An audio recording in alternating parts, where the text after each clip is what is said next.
এই কোরবানি করার ফজিলত কি? কোরবানির অনেক ফজিলত রয়েছে। নবীজির একজন সাহাবী, বিখ্যাত সাহাবী অর্থাৎ যায়েদ ইবনে আরকাম রাদিয়াল্লাহু তাআলা আনহু থেকে হাদিসটি বর্ণিত।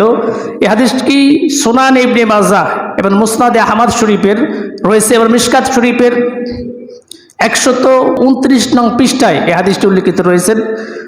عن زايد بن أركان رضي الله تعالى عنه قال أصحاب رسول الله صلى الله عليه وسلم জায়েদ ইবনে আরকাম রাদিয়াল্লাহু তাআলা আনহু বলেন, কোরবানির ফজিলত সম্পর্কে সাহাবা আজমাইন নবীকে জিজ্ঞাসা করলেন, ইয়া রাসূলুল্লাহ মা হাদিহিল লাদাহি, ইয়া রাসূলুল্লাহ কোরবানি কি? কোরবানি কোন জিনিসকে বলে?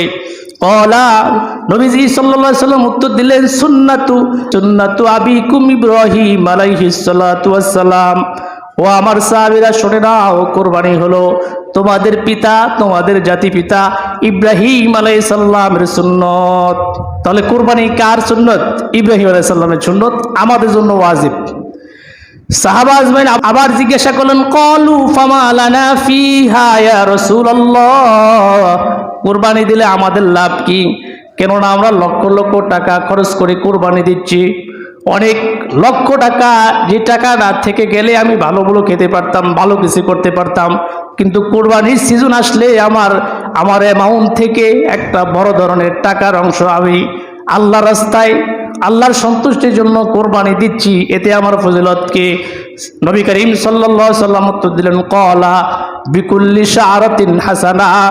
ও আমার সাহাবীরা শুনে নাও, কোরবানির পশুর প্রত্যেকটা পশমের বিনিময়ে তোমরা একটি করে নেকি পাইবা। তাহলে কোরবানি পশুর প্রত্যেকটা পশমের বিনিময়ে আল্লাহ সুবহানাহু ওয়া তাআলা কয়টি করে নেকি দিবেন? একটি করে নেকি দিবেন।